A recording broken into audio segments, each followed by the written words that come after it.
recognize the features of the clinical exam in heart disease, understand the basics of auscultation and characterization of cardiac murmurs, and understand the features of pathologic versus benign murmurs. Clinical history.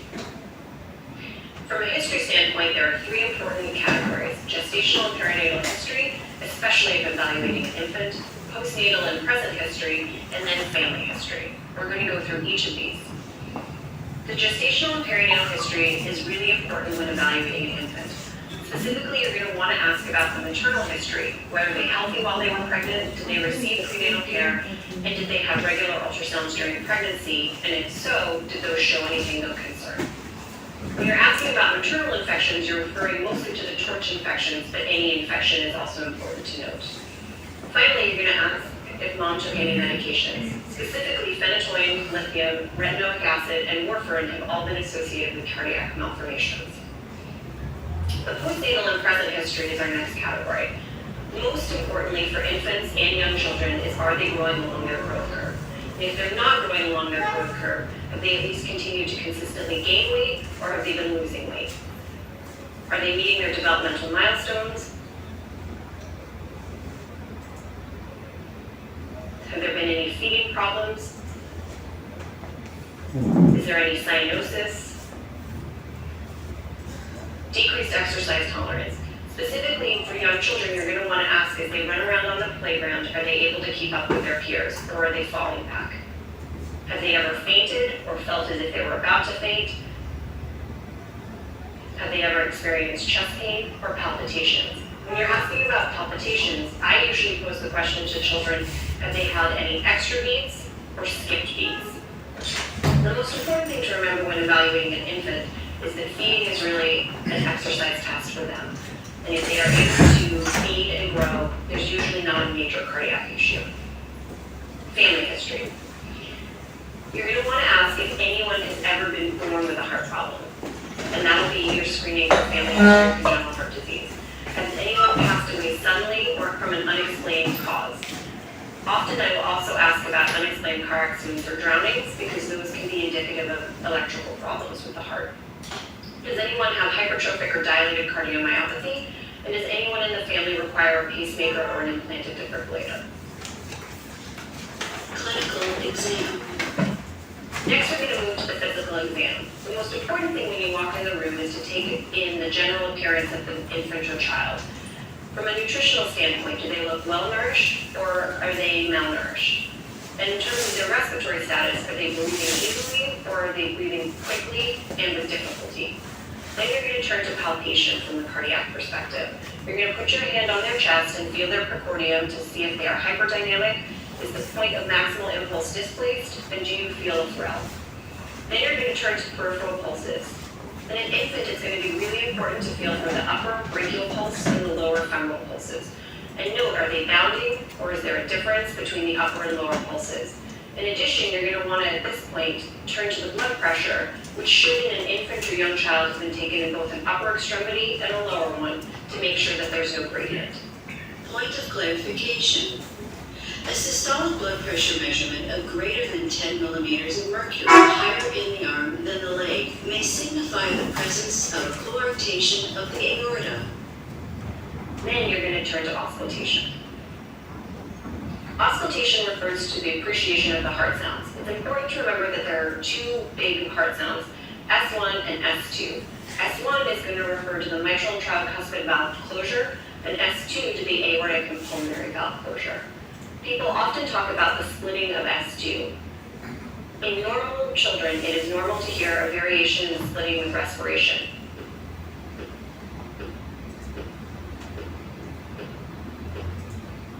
Abnormal heart sounds. Abnormal splitting refers to when the S2 sounds are widely split, and that can be reflective of volume overload or electrical delay in a right bundle branch block.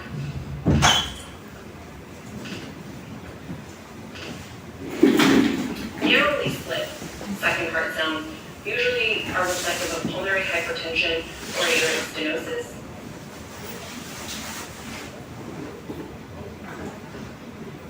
And if the second heart sound is entirely single, that is reflective of severe aortic stenosis or pulmonary hypertension.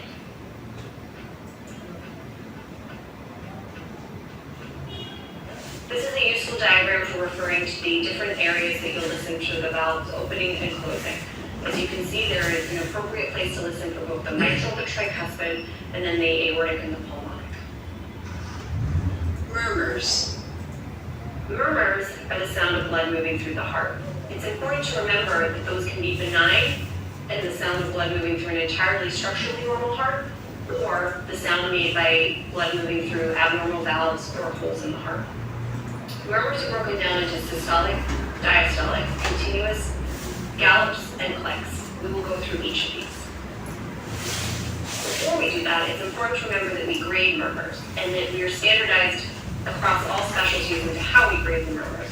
Grade 1 is barely audible. Grade 2 is soft but easily audible. A grade 3 is moderately loud but accompanied by no thrill when you put your hand on the precordium. Grade 4 is loud and has a thrill. Grade 5 is audible with a stethoscope barely on the chest, and grade 6 is audible with stethoscope off the chest, and very rare.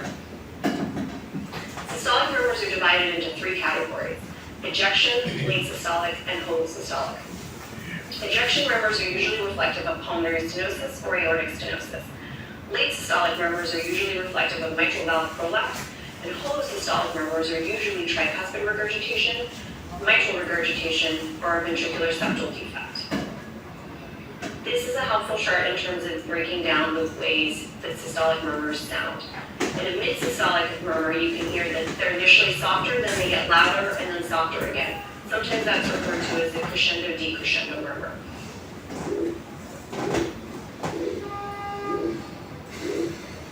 Whole systolic murmurs are heard throughout systole between S1 and S2, and can often actually obscure the beginning of diastole.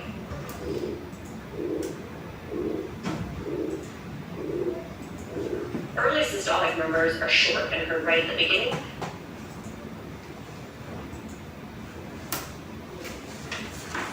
And late systolic murmurs are usually reflective of mitral regurgitation and are usually accompanied by a mitral click.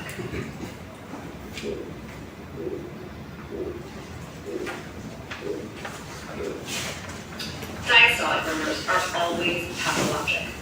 They are broken into early diastolic and mid-diastolic. Early diastolic murmurs are usually higher pitched and are reflective of aortic regurgitation if it radiates to the apex, or pulmonary regurgitation if it radiates along the left sternal border.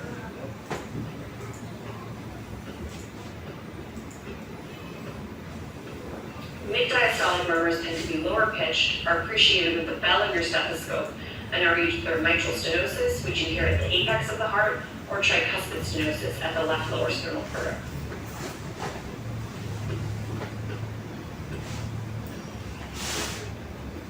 Continuous murmurs are reflective of a PDA, an AV fistula, a shunt murmur after surgery, or a venous hum. PDAs are patent ductus arteriosus murmurs and are usually appreciated in newborns before the duct is closed.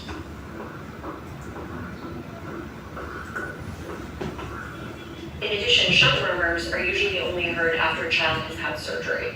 This is another diagram that is helpful for remembering where you're going to hear each of the murmurs. So an aortic valve stenosis murmur would be best appreciated in the aortic valve area, which is in the right upper sternal border. Pulmonic murmurs are usually heard along the left upper sternal border. Mitral murmurs are usually heard along the apex, and the VSD, or tricuspid regurgitation, or Stills murmurs are heard at the left lower sternal border. Gallops. Gallops are broken down into either S3 or S4.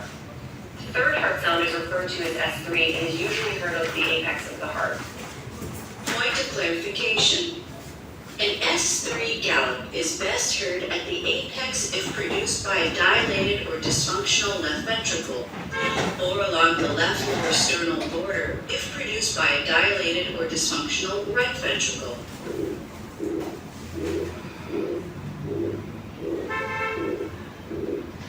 It can be normal in children and young adults, although it can also be reflective of patients with dilated ventricles and decreased compliance.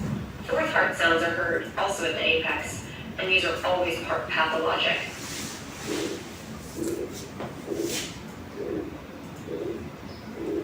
Point of clarification. An S4 gallop is usually associated with decreased ventricular compliance that occurs with myocardial ischemia, or ventricular hypertrophy. Clicks. Clicks. There are three types of clicks: injection click, mid-systolic click, or the diastolic opening snap. An injection click is usually appreciated at the apex of the heart and is reflective of aortic stenosis. Usually there's a bicuspid aortic valve as well.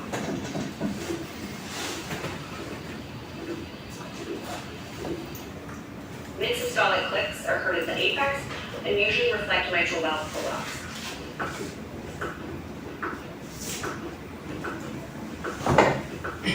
Finally, diastolic opening snaps are also mitral stenosis, but are usually heard at the apex or left lower sternal border.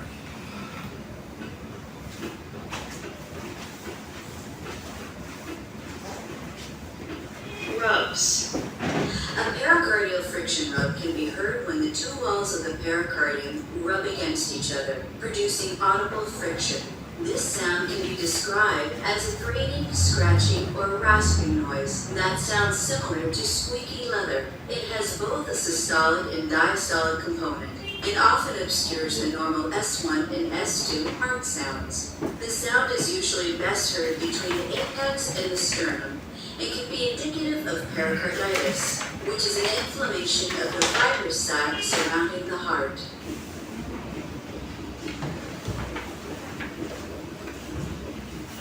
Thank you very much for your time today. I hope that you enjoyed learning about the cardiac history and physical exam. Please help us improve the content by providing us with some feedback.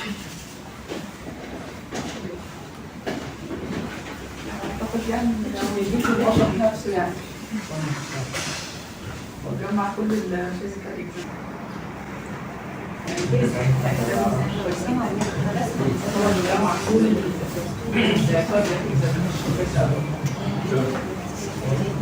في شيء يا سلام الدكتوره منال؟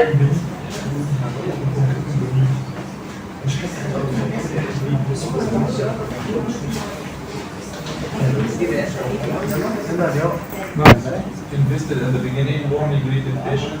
علي صوتك Professionalism for Hammett's model. علي صوتك اول حاجه Invested in the beginning, warmly greeted patient. هتحاسبوا على ايه؟ Warmly greeted patient. Display familiarity with patient. Primarily use the open questions. Encourage patient to tell their story. Covered patient's concerns. اللي بعده ايه؟ يعني نسلم عليه كويس. مش عايزين patient. علي صوتك مش Restricted, ask about the patient understanding of the problem, listening to patient concern, identify patient goals for the visit, display interest in how the problem is دكاتره في having بيتشو an ريسبكت لما effect يكون زميلك بيتكلم ما تتكلمش لان ده بيتشو ريسبكت اتفضل ماشي display interest in how the problem is having an impact on patient life. يعني هنعمل ايه؟ هنتسال عن ايه؟ في آخر واحدة في كله يعني لازم نسمع الحاجات اللي بتقلق البيشنت كويس ونعرف عارفين البيشنت جاي ليه، نعرف سبب الزيارة أو نفهمه يعني نشوف البيشنت أصلا فاهم المشكلة اللي هو جاي عشانها ولا لأ، والمشكلة دي مأثرة قد إيه في حياة البيشنت ده. اللي بعده Demonstrated empathy. علي صوتك معلش Demonstrated empathy. Encouraged the patient's expression of emotion. Helped patient label and identify their feeling. Accepted and validated the patient's feelings. Displayed effective non-verbal behavior. يعني هنتقاسوا على ايه؟ فكرة ان انا اشوف سيمباتي مع البيشنت نفسه، وان انا اكون فاهم شكله كويس، وان انا اسيبه يعبر للاخر قد ايه هي معيقة بالنسبة له او حاسة يعني عاملة مشكلة معاه. اللي بعده Invested in the end مش واضح. زي في الآخر يعني. Invested in the end. Avoided use of medical terminology. Offers information that match patient's perspective. Explained reasoning behind tests, procedures, and medication. Tested the patient's comprehension. Explored the acceptability of treatment plan. Explored the barriers, if any, to the plan. Made plans for follow-up. وانكرج كويشنز. يعني هنسال ايه؟ هنحاسب عليه. يعني نتجنب استخدام مصطلحات طبيه ونحاول نشوف يعني اهتمام المريض او اي مخاوف عنده، توضيح المعلومات ليش طالبين بعض الفحوصات وبعض البروسيجرز ايش الهدف من وراها، ونوضح نشوف انه في قابليه لخطه العلاج ولا ما فيش قابليه، هل عنده استعداد، لو في اي حواجز تمنعه بالنسبه لمتابعه العلاج، وايضا ازاي نعمل له خطه للمراجعه والمتابعه. ونفتح له المجال لو عاوز يسال او بالظبط. حاجات دي keep in mind، يعني دي حاجات احنا دلوقتي خلصنا الميد تيرم بتاعنا كده خلاص. هنبتدي نزود كل شويه كده، هنزود لكم حاجه جديده هنتحاسب عليها. النهارده هنحاسب على البروفيشنالز، مش النهارده ورايا. now on هنتحاسب على حاجه اسمها professionalism، ازاي انا بتعامل وبعامل المريض، الريليشن شيب بيني وبين المريض بتاعي اخبارها ايه؟ مثال لحظه معلش حد يكتب بالظبط. عشان ممكن نتكلم. حد يكتب ممكن في الشباك. لا مش للدرجات. مين اول تيم هيدينا النهارده؟ مين جاهز؟ لا بالترتيب هم 9 10 11 9 لو جاهزين يبداوا. 9 اصلا. مش عارف احنا 9 جاهزين؟ طيب لما نيجي نحضر بس البرزنتيشن.